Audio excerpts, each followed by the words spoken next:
Gutsy Guardiola transfer decision reaffirmed as Man City thrash Club Brugge.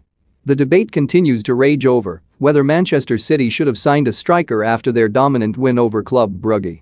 City struck 5 as they got Champions League campaign back on track following defeat to PSG, with the result never in doubt once Phil Foden and Joao Cancelo had combined exquisitely for the opener.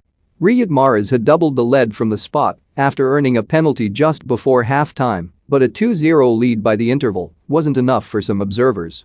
Pep Guardiola's side had barely allowed Brugge a sniff of the ball, and former City right-back Danny Mills complained that summer target Harry Kane would have had a hat-trick. "I don't know what he's doing, but if Harry Kane's watching this game, he's thinking, I'd have had a hat-trick by now," Mills told TalkSport. "There's been 4 or 5 balls put across the 6-yard box where there's been nobody in there." Any fears of City failing to capitalize on their chances were put to bed in the second half as Kyle Walker and academy graduate Cole Palmer added further goals before Mahrez scored his second late on. Against a Brugge side that had held PSG to a 1-1 draw, City showed they were not suffering from their failure to sign a top-class striker, just as they did when they hit 5 past Norwich and Arsenal and when they fired 6 past RB Leipzig earlier in the campaign. They didn't even need a centre-forward when they beat Chelsea 1-0 after pinning Thomas Tuchel's side back in their own half for much of last month's blockbuster showdown. Will Man City's failure to sign a striker cost them in the Champions League? Have your say in the comments section, but Mills still had a point about City's lack of a clinical finisher.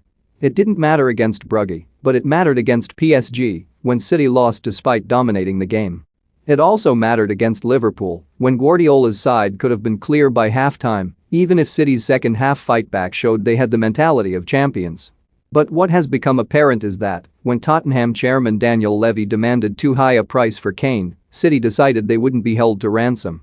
And Guardiola insisted he was happy to put his trust in the players he already had.